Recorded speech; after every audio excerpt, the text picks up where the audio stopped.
Welcome back to the deep dive. So CES 2026 just wrapped up in Las Vegas, Mm. and it was, the usual chaos.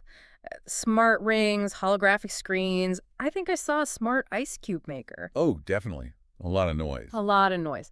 But we're going to ignore all that and focus on the one piece of signal we saw, a really significant move from Amazon. The acquisition of that startup B. Exactly. It feels like the most strategic play of the entire convention, buying this little AI wearable. It really does. Hmm. Because it signals this massive pivot for them. I mean, they're not just buying hardware. They're trying to solve a problem that they have struggled with for, what, a decade now? Right. And the device itself, this clip-on PIM, it's not a totally new idea.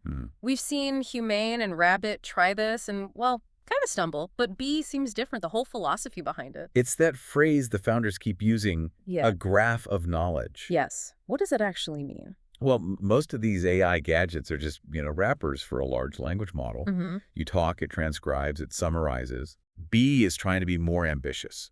It integrates with your Gmail, your Google Calendar, all your contacts. And Apple Health, I saw. And Apple Health. So it creates this whole contextual layer around what it hears. So it's not just recording, I had a meeting with John. It's pulling John's last email to you, maybe checking your heart rate during the chat. Exactly. It connects the dots. The co-founder, Maria de Lourdezzolo, she described it as tracking how you change during the course of your life. Wow. So it's building this long-term database of you. Pretty much. Which brings us to the billion-dollar question. Why Amazon? Alexa is in, 97% of the hardware they ship? Right. But that dominance just stops at the front door. That is the perfect way to put it. It's the inside versus outside dynamic. Explain that. Alexa owns the inside, your home. She knows what you buy, what music you like, when the lights go out. But the second you leave the house... They have nothing. Zero data. And not for lack of trying. Oh, I remember. The Echo Buds, the Echo Frames, Right. They just couldn't compete.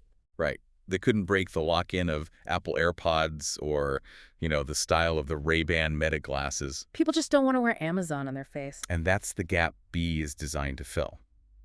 Zolo actually called B and Alexa complementary friends. It's the outside device that captures all the data Alexa can't. It completes the loop. But, okay, there's a technical detail here that I think is going to be really controversial. Let me guess.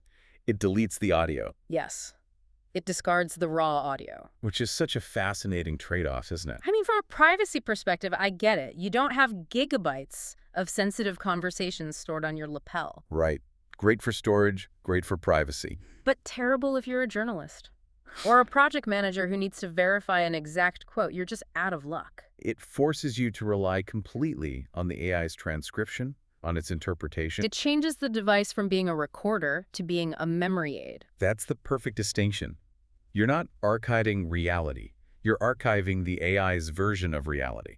And Amazon is already talking about the next step. Their VP, Daniel Rausch, he basically admitted the future is merging this with Alexa. It's inevitable, right? They want a continuous AI presence. So Alexa goes from being this thing you have to actively talk to something that's just always there, passively listening, synthesizing, and remembering your entire day for you. It's no longer a voice in a speaker. It becomes the narrator of your life. That's the goal. It bridges the gap between a smart home and a smart life. Which, it leaves me with one final thought for you to chew on. Okay, let's hear it. So we're talking about a system that builds this graph of your life while systematically deleting the source material. Right.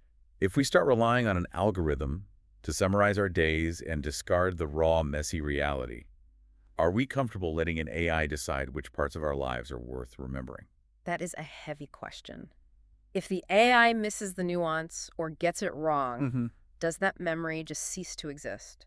Thanks for exploring this with us on The Deep Dive. We'll see you next time.